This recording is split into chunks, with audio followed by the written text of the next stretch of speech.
Hi, I'm Crystal Jackson. I'm Linda Kerns.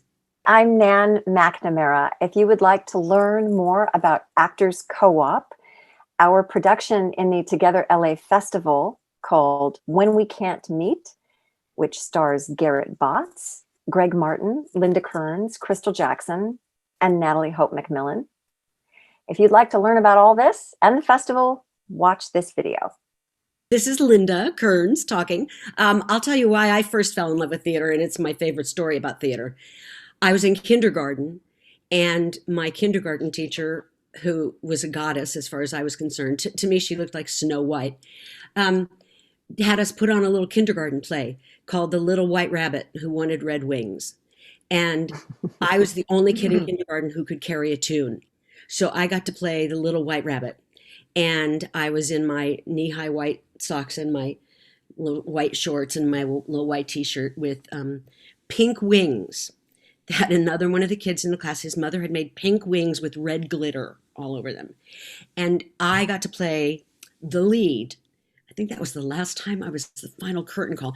Uh, and at 5 years old, I knew that I saw all those parents sitting on those metal folding chairs, and I everybody was applauding for me, and I was hooked. That was it.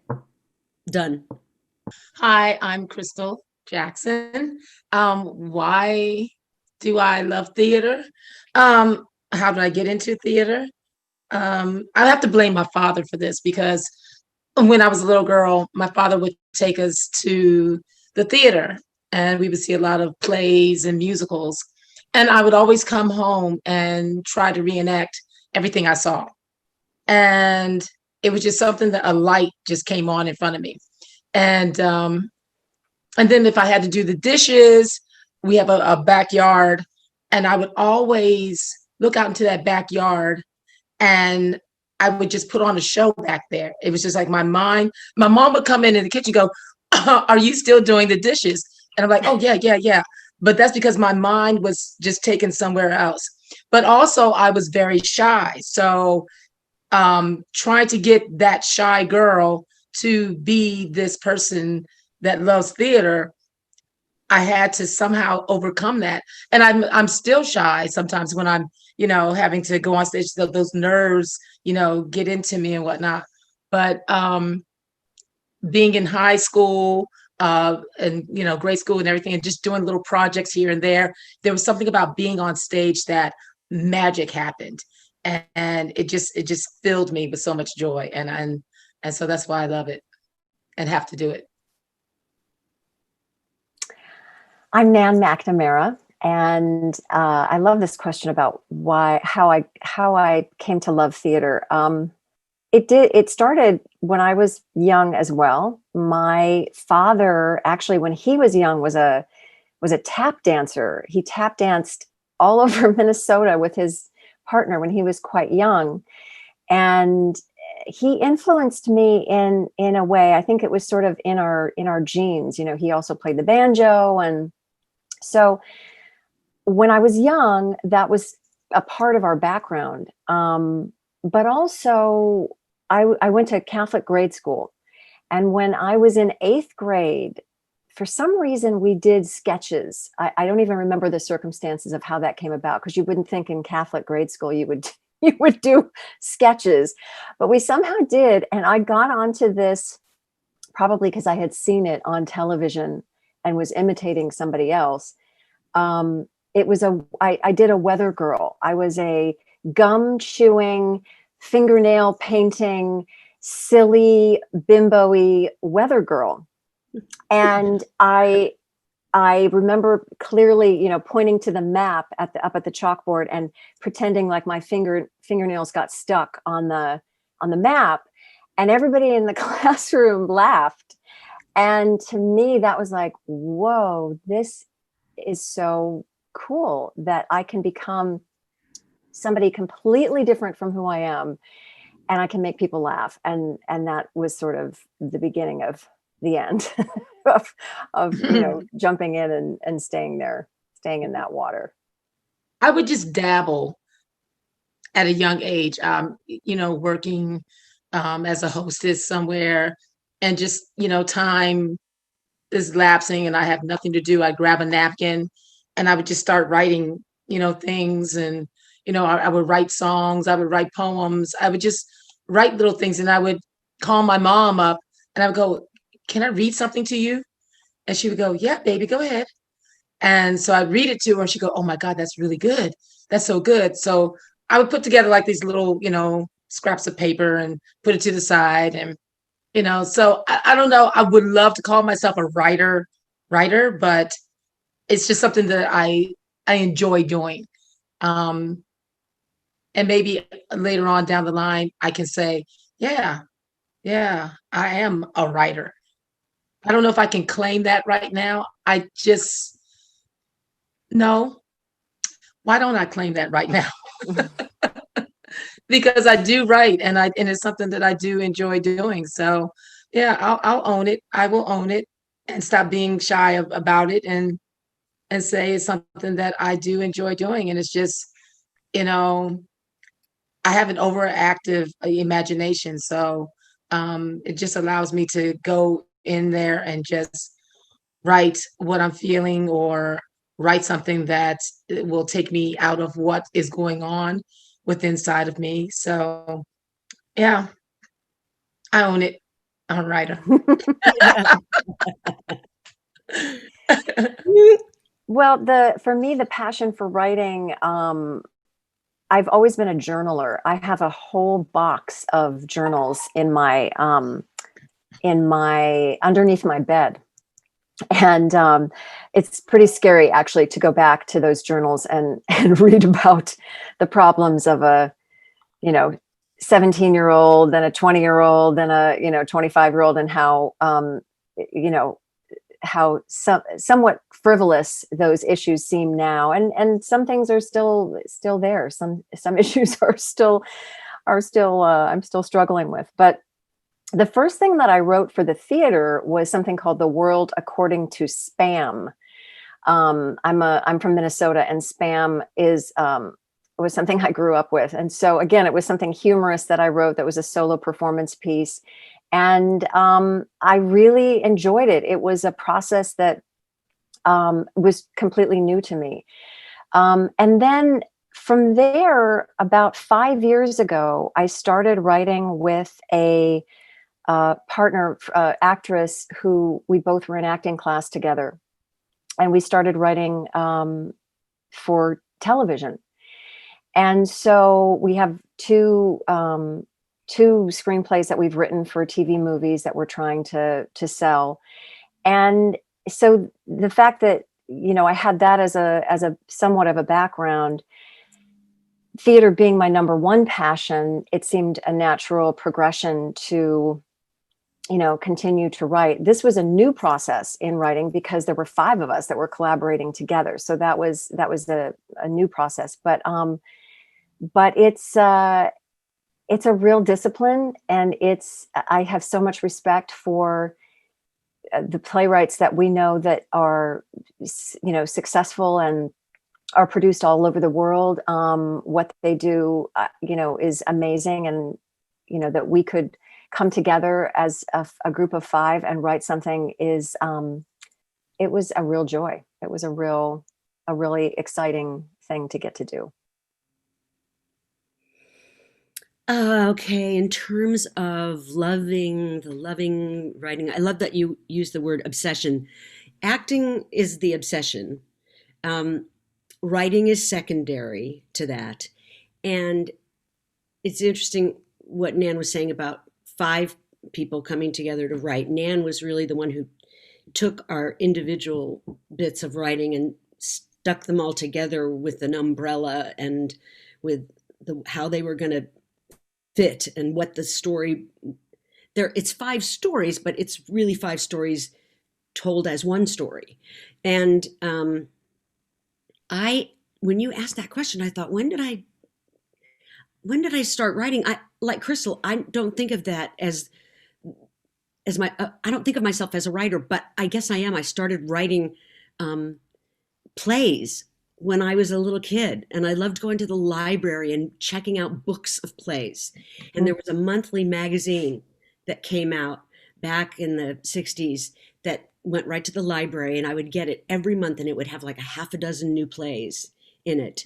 And I would pore over that book. It was like manna from heaven every month at the library when that thing came in. And then I started writing. I wish I could say I'm disciplined enough to sit down and write every day, because I'm not. And that's why I don't think I consider myself really a writer. I think if you're going to really be a writer, you get up in the morning and you write for 4 hours, and then you do whatever else you have to do, and then maybe you write again an hour in the evening. I don't know how anybody would set up a schedule, but I started writing monologues, some of which I've actually used for auditions that I've done and that have gone very well, but there's no play surrounding the monologue. It's a story that hasn't been fleshed out into a play yet. And sometimes I have trouble thinking of, if somebody says to me, write a play about a green frog in a meadow, I'll sit down and write you a play about a green frog in a meadow. But sometimes I have trouble thinking of the thing I should be writing about. There can be something on my mind, and it's the thing that doesn't come out on paper. It's something else, completely bizarre. If somebody recommends it to me, I can write for days on it. But sometimes I don't have that initial idea, that initial kick you in the pants thing. Oh my God, I've got to write this. I guess I had that for a certain time writing songs, because I started writing songs and in high school. That was the hippie era, guitar playing, songwriting chick. And I loved writing songs, and my songs always seemed to have some kind of a story to them. It's interesting you ask that, because it makes me want to get back to doing that again, because it really is a very fulfilling, in a different way than performing. It's a very fulfilling thing to have written something, see it on the computer screen or on the yellow pad, which is how I prefer to write in longhand, and then you shape it and edit it and play around with different word choices, and all of a sudden you've got something that's a coherent image, a coherent idea to play yourself, to give to someone to play. I heard about it in 1995 from a dear friend of mine who's no longer with us, Elaine Welton Hill. She had become involved. We were in another theater company together and had moved on from that company, and she joined Actors Co-op, and she told me about it. And I auditioned, and I didn't get in, which is, another story. But I didn't get in, and she did. And so I went to see her in the plays at the Co-op. And when you're an actor, you're really sensitive, and when you're an artist of any kind, you're usually pretty sensitive. And so I had a little bit of I don't know if chip on my shoulder is the right word, but I went in to see these plays at Actors Co-op thinking, oh, they didn't take me, and I'm sure this is, I'm just gonna, watch this because I want to support my friend. And what ended up happening is the folks that I met there that were in the production with Elaine, that were behind the scenes, that were running the company, they were so generous and so kind. They completely wore me down. And I ended up deciding I've got to become a part of this company. I love the work they do. I love the mission of the company. It's a Christian company. And so I got over my ego and decided to audition again. And I got in. That was in 1997. And over the years have been in leadership. I'm now the artistic chairperson for the company. There was a period after I got married where I went on leave for a short period of time, but pretty much during that whole, what is that? 20, a lot of years. Yeah, it's a lot of years. It's really been my home. I work at other theaters too. We all have worked at other theaters too, as we are members of Co-op, but Co-op kind of just has become a home, and the membership has become like a second family. It's great to be on stage with people that you've worked with a number of times in other shows, or you've directed, or they've directed you. Linda's directed me in things. I've directed her in things. Crystal produced a show that I directed. You know, it's that family.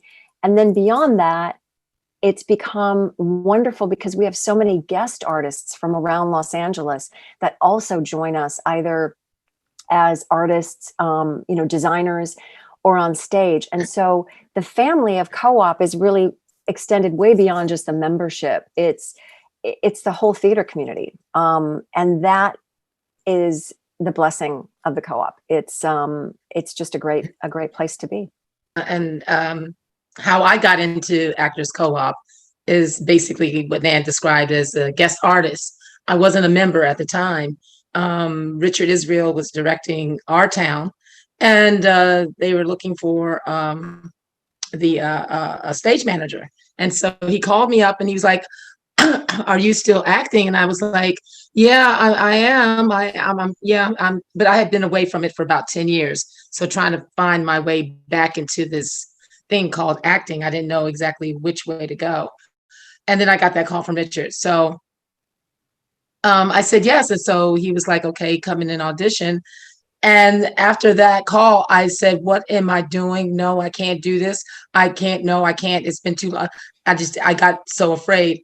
So I tried to get out of it. And and so Lauren Thompson was the producer at the time. I was given all these excuses. I said, "Look, I work. I can't get there. I can't be at rehearsal at this time because I work all the way in Century City. There's no way." And so she was like, "Richard will work around your schedule. Get there, audition." So I went and I auditioned because I said, "Okay, God, you are really talking to me now. So you really want me to do this?" And because I had been praying about it actually. And so I went and I auditioned and I ended up getting the part. And so being a part of that cast and all the members of Actors Co-op, you just saw how much they loved each other, how much they cared for each other, how much they supported each other.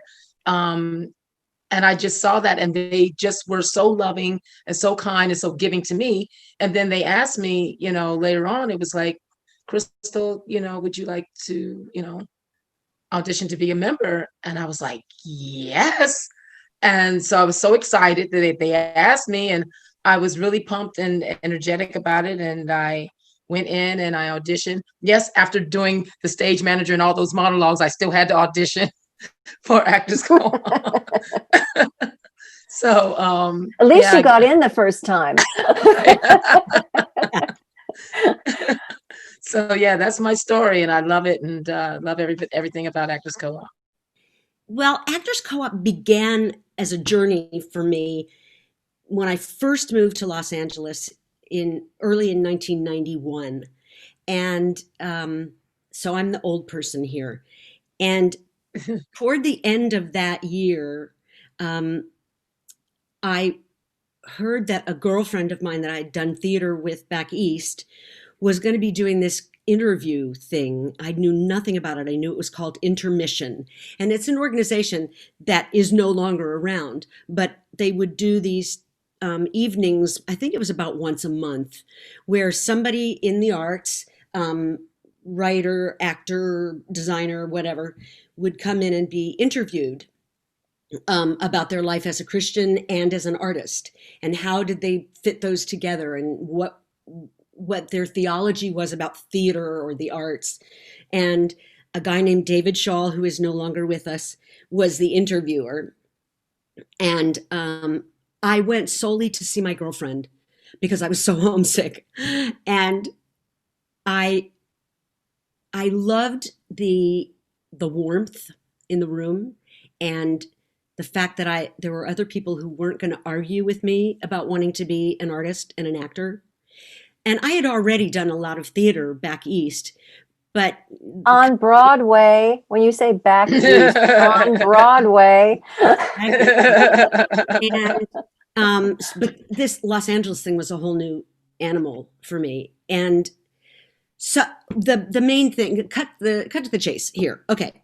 They the Actors Co-op had a little flyer on the table outside of this interview thing that had what their new season was going to be. And the co-op had only been around about 2 years at that point. And I had heard them mentioned in the church service there at Hollywood First Presbyterian. And the pastor was saying, everybody come out and support our brand new theater company. And I was like, oh no, it's going to be like Jesus Theater where people like make you have an altar call at the end and it's really gross and sappy. And so I avoided it like the plague until I saw that they were going to do Into the Woods. And this was back in the early 90s, before Into the Woods had become a movie phenomenon. And it still was not as well known a piece as a lot of Sondheim musicals, and I had always wanted to do it. So I thought, okay, I guess I got to audition for the whole company in order to do it. So I did, and I got in. I don't know that my audition was so great, but the artistic director at the time, Robin Strand, had seen me in a show off Broadway. So it was kind of an easy in. It was really nice. And I was cast ultimately in that production of Into the Woods and then left it because I was offered something at the Taper. And I sort of felt like I had to take a paycheck. So my introduction to the co-op was Into the Woods. And then I ended up doing that at co-op just a few years ago, like 10 years ago, maybe. But the co-op, for me, it's alternated between being an artistic home and a spiritual home. And then I've gone on leave for chunks of time. I was doing Wicked out here at the Pantages when I went on leave when I was doing that, and I stayed away for a lot longer than the show ran because I just couldn't jump back in yet. It takes a big commitment. You have to want the company to work, and you have to be willing to do jobs that aren't always the most glamorous things in the world. But you do it because you're committed to a company. And that means that I would never have written one of the plays that I did. I did write a play actually with Stacey Armeo, who was a company member, and 4 other women. We wrote a play called The Dad Show. And it was Stacey's idea. And it was 5 women talking about their fathers. And it was very funny and very intense. And we all decided after having performed it that we couldn't do it again because it was emotionally too difficult. When did I first hear about it? That came from Nan. She sent us an email telling us about this project. And I immediately just replied and said, I would love to be a part of it. I don't know what you need, but just let me know. And I'm there. I'm whatever, and that's how I got involved in it, was through Nan giving us the information about it. Yeah, that's pretty much the same story for me about how I got involved with the festival. Plus, I know a lot of other people in other companies around town. And as I became involved with it, with Nan's suggestion and then the things that she was asking us to do, and we met several times over the period that we were writing the play. I heard more people around town getting involved in this festival, and I just thought it was such a great idea because we have to keep theater alive during this odd time. We can't let our love of theater die because of COVID and other worldly things, But Nan was the big catalyst on that. Yes. So the play came about because I'm a part of the meetings on Tuesdays with the artistic directors around Los Angeles intimate theaters. And the festival was described, and I knew that the co-op wanted to be a part of it, not only to produce something because we hadn't been on stage in so long, but also to be a part of this festival with what ended up being 33 other companies. So the way that we started is, as Crystal said, I sent out an email and 4 people responded. The 5 of us got together on Zoom, and we ended up just discussing what the time is that we're living in. The festival didn't necessarily specifically say, hey, write about the pandemic, but that certainly was prevalent on all of our minds, as well as the riots and the inequities and racism that has been the conversation all summer and to now. And so when we came together, we talked about where each of us were at. Garrett Botts, one of the co-writers, helped facilitate the process by coming up with a prompt for what we might write about. And then we each found that we were gravitated toward a specific topic or word that described what we were experiencing during the pandemic. So whether it was isolation, fear, anger, we each had something that we felt a connection to in our own personal experience. So we went off individually and wrote a stream of consciousness kind of monologue.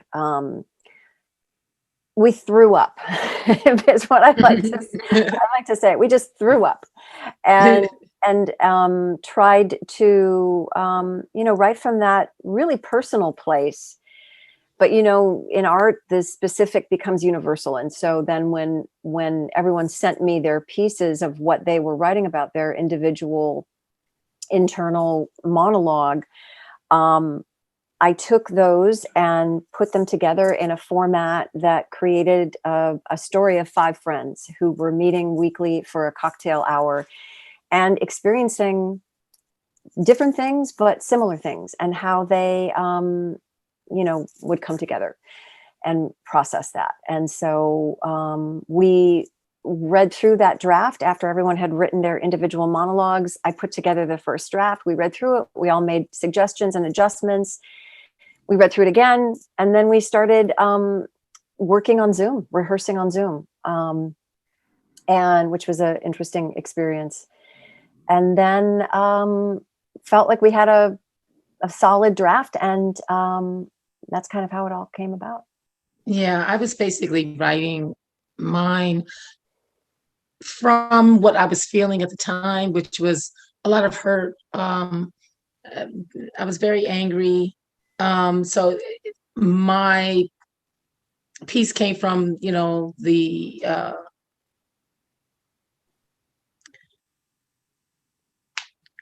and I don't want to, I'm getting ready to get triggered here. Are Black men that have been, killed constantly on a regular basis. So it was just something for me that I needed to release. And I kept having to go back and rewrite stuff because I was just, all over the place at a certain point. And I just had to find a way to bring in, a lot of the keywords that we were given, with God, where is he in all of this? And how do we get through this? And how do we get through this together? And so Nan really did a beautiful job of piecing all of our thoughts and everything that we were going through, and making this play, resonate with everyone. I had said earlier, for me, it was a stream of consciousness kind of writing. I didn't feel like I was writing specifically a monologue.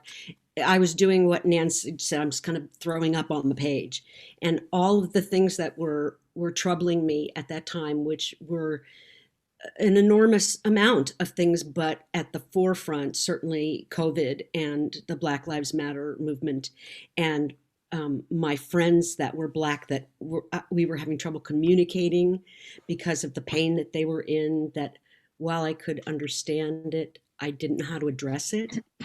And taking those 2 subjects and kind of barfing on the page, if you will, and then having to go back and try to edit. I think what I sent Nan initially really was just stream of consciousness. I don't know that I edited anything out. I might have when I got too rambly like I am now, but she was really responsible for, Nan was really responsible for editing it and kind of fitting the puzzle pieces together into some kind of a shape and giving us an umbrella, like an overview of everything?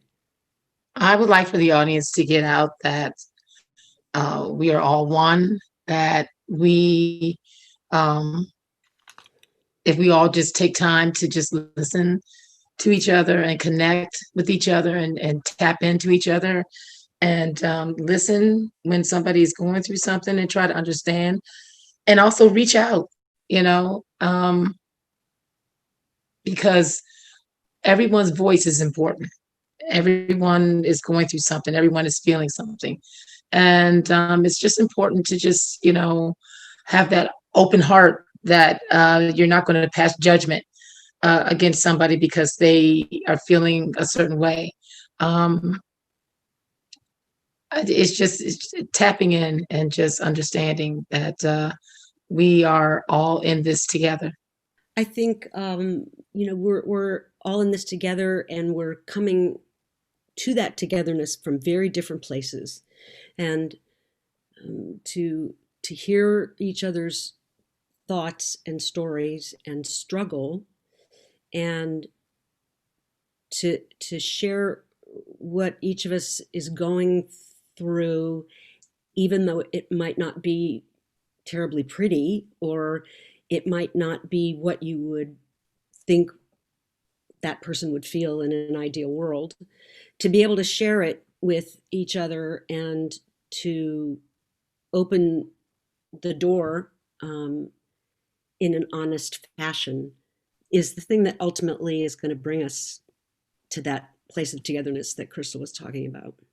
Yeah, I think the only thing I would add in terms of for our audiences, well, two things, I guess. One, everybody was really brave in what they wrote. It was very take the Band-Aid off and just, let it come out. And so I think that will resonate with audiences. I think when you're really sharing something specific, I think it's going to be something that people can identify with. And I think as a Christian company, what I hope is that we address our struggles with our faith, with God, with our anger with Him, our struggle with,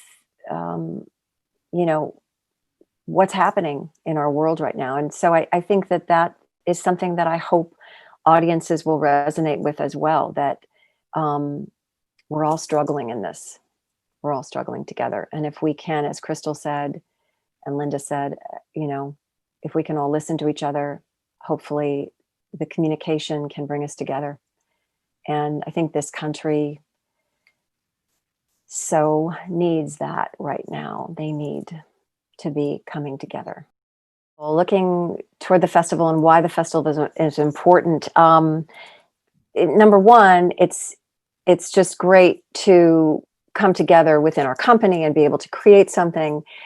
But to do it with the 33 plus companies that are involved, and the work that's gone on behind the scenes from the festival committee and the technicians, to celebrate really LA theater in this way, to be able to see companies that maybe we haven't seen yet. Most of them I've been to, but some of them I haven't. And places like Ophelia's Jump, to be able to see their work, that's just been really exciting. And to also see what they've been able to do creatively in this new medium, to see how, oh, wow, they took that element of this world and they did this with it. And I've been really inspired by watching everybody else's work. And,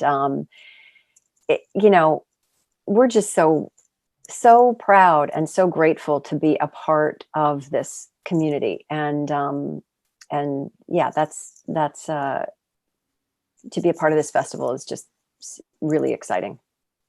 Yeah. What I look forward to seeing is the creativity of everyone and how everyone is able to just take their concepts and just, be as inventive as they can with the tools that they've been given. And just seeing the love I spoke about and in the comments and how everybody's connecting with everybody, even though you can't be in the same room with one another. And it's just seeing also familiar faces. I saw somebody that I hadn't seen in years. We did a play together umpteen years ago. So it was just that joy and that smile that came across my face and just warmed my heart, because I had no idea, he was doing this either. But um, it's just the joy of seeing this come together in such a beautiful way, and knowing that we're all going to get through this together. We are all there. We're there to support each other. We're there to help each other. We're there to pull each other up. And it's a beautiful thing. For me, I think it's a lot of the festival's importance is the bringing together of the entire Los Angeles theater community. That we're not isolated theaters, that we truly function as a community, and that we don't go to see theater that is at another company in order to get snarky about it and say, well, this was wrong and this was wrong, and we're going to say, oh, that was right, that was really great. Let's, you know what, next time they do something, let's go see it and let's see how we feel about that, and then let's go support this company over here because we haven't seen anything here, and then feel encouraged by the amount of good work that's going on. That I think I mentioned before, LA hasn't always had a great theater community. There were not nearly this many theaters when I first moved out here 25 years ago. There were a very small number of theaters, and a lot of the theater at the time just really wasn't very good. It didn't have the soul of theater in it. It had the soul of, we live in a film and television town, but we do theater on the side because that makes us feel better. Now this is a theater town, and especially with everything going on, it's important that theater stay alive, and the companies support each other and see each other's work and support what they're doing, support the positive of it, help each other say, gee, next time you do this, maybe you could try X, Y, and Z. So there's a constant wanting each other to be better, rather than something that's not a community, and also something that's not reality television. I think people must watch the festival and the play, because I think theater is one of the things that can connect us right now. We're missing it. Linda described earlier, coming together and physically being in the same room. Lee Blessing talks about that. You drive to the theater, you go to dinner beforehand, you drive, you've bought the ticket, you're sitting there and you're next to somebody, and we can't do that right now. And we can't talk about these things. And I think in our homes and in our living rooms or our offices, wherever we're watching this festival, I think we're finally going to be able to come together and see, oh yes, there is an end to this at some point. And we're reminded of the amazing work in this town. And not only, whether you're an actor or not, whether you're somebody in the industry or not, just the regular layman who wants to come and experience a story being told well from perhaps a theater that you maybe have never seen. This is a great opportunity for people to see theater that they may not have ever, see works from a theater they may not have ever gone to before. It's cathartic, it's funny, it's well produced, and it's free. So, I see only positives, and you can sit with your glass of wine, you can comment, Crystal was talking about in the chat, you can comment, you can, theater artists that you've always wanted to chat with or talk with, there are a lot of them are on this chat, and there's some great hosts in between the pieces. There's a great cause that you can contribute to. Color of Change. So it's just all around, you can't miss it. You should not miss it. And you can go back and watch if you have missed it. But we still have two more nights, Friday and Saturday, October 16th and October 17th. And I'll just tap into what Dan said. All of that is absolutely true. And also they should watch because it's healing and people need to heal right now. People need to feel good right now. People need to escape right now because so much is going on in the world. So it allows you to come in and just relax and breathe and take in what everybody has put so much hard work into. Yeah, and take in a story that someone else wants to tell, that then you're the receptor. I mean, you don't have to do anything. You don't have to get in your car, and you don't have to fight the traffic, and you don't have to pay for parking. You don't. I mean, it's almost too easy. I don't want this. I don't want it this way always. I really don't. I don't like the separation of the Zoom theater from real theater. And I thought very much that I would, because I'm very comfortable staying in my isolated hole. And it's important for me to realize how much I miss the communal nature of theater. And it's okay if I sit next to the has really bad perfume on. I'll get through the night. But now I get to sit home and experience theater in a different way. In a way where it makes me focus solely on the story. There's nothing else to play around with. It's not like I can sit and gaze at the audience. I can't. You got to stay there, or turn it off, which is your prerogative. But I don't think you want to. Well, for me, I think Actors Co-op is important because the caliber of work that they do and showcase our seasons are filled with so many different types of plays, and people will come, and there's also a musical involved each year. And sometimes if I'm producing a show and I'm hanging out at intermission, you can hear people going, "Oh my God, that was the best musical I've ever seen.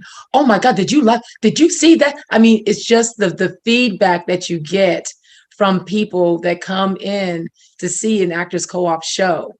They're filled with so much joy they get from seeing our shows. They love it. They come in and they come to Actors Co-op for an experience. It's a night out. Like Linda said, you get to go out, and you experience something.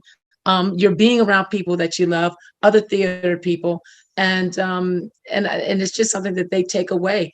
And the conversations at the end of the show are what's great too, because it's always food for thought. Just producing, the play that Nan directed. At the end, there's so much conversation. People are coming away with, "Oh my God, that was brilliant. That was excellent. That was awesome." And it's just so much that we give to our audiences, and we want to continue doing that. I think in saying we want to continue doing that, that's, we want to keep theater alive, and obviously we need money to do that. And especially at this time, all theater companies, pick a couple that you want to support, because it's too difficult to know what's around the corner right now. We got to keep the lights on, the ghost light on stage, as I heard somebody say when this all first started to explode. I think the Actors Co-op is unique in the types of plays that we choose to do. And also the types of plays that we choose not to do. And there's, we usually there's usually a play that's more intense or more thoughtful, or something that has a moral compass to it. And that could be any one of the plays of the season. That could be the musical, and then there's usually something that's a lighter comedy. There's something that will cover all the bases for a family, I guess is what I'm saying, and do so in a way that you're probably not going to come and hear David Mamet's F-bomb dropped a whole lot, and I think people know now that they can come there with their kid and they're not necessarily going to have to apologize for anything afterward. I think it's important to support Actors Co-op and certainly the intimate theaters across LA in that we each have a different way of telling our story. You can go to the Fountain, you can go to Antaeus, you can go to Celebration, you can go to Open Fist.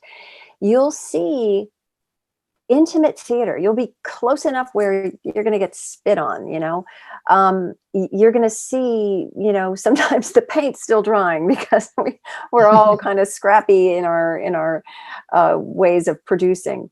But you're going to get a very different experience in the intimate world of theater than you will at a big theater or certainly, you know, at a movie. You're going to have a visceral experience. And I think that's, you know, one of the important things about all of our companies, all of the intimate theaters in Los Angeles. And I think Actors Co-op, as each of the other companies, Actors Co-op has our own specific voice. And I think it's important to be heard. I think each of us has a look at the world that we can all sit in the theater and go, oh, wow, that's me up there. Or I hadn't seen that kind of a story before. I never thought of it that way. It's a place to see yourself and also put yourself in the shoes of somebody maybe you never experienced before. And I think that's what theater does so well, because it's this communal relationship between audience and artist. And especially in this time, I keep going back to this time, but especially with what we will have experienced when we all come back together, I think there's going to be a lot of, you know, cathartic release in the way that only theater can do. So we just invite, whenever that happens, we just invite everybody who's listening to come back, to come see us at Actors Co-op and come see an intimate theater in Los Angeles, because it's so important. Hi, I'm Crystal Jackson. I'm Linda Kerns. Hi, I'm Nan McNamara. Please go to the website for Together LA Festival and make your reservation to see theater this weekend, October 16th and 17th. It's free And fun. and good. Enjoy.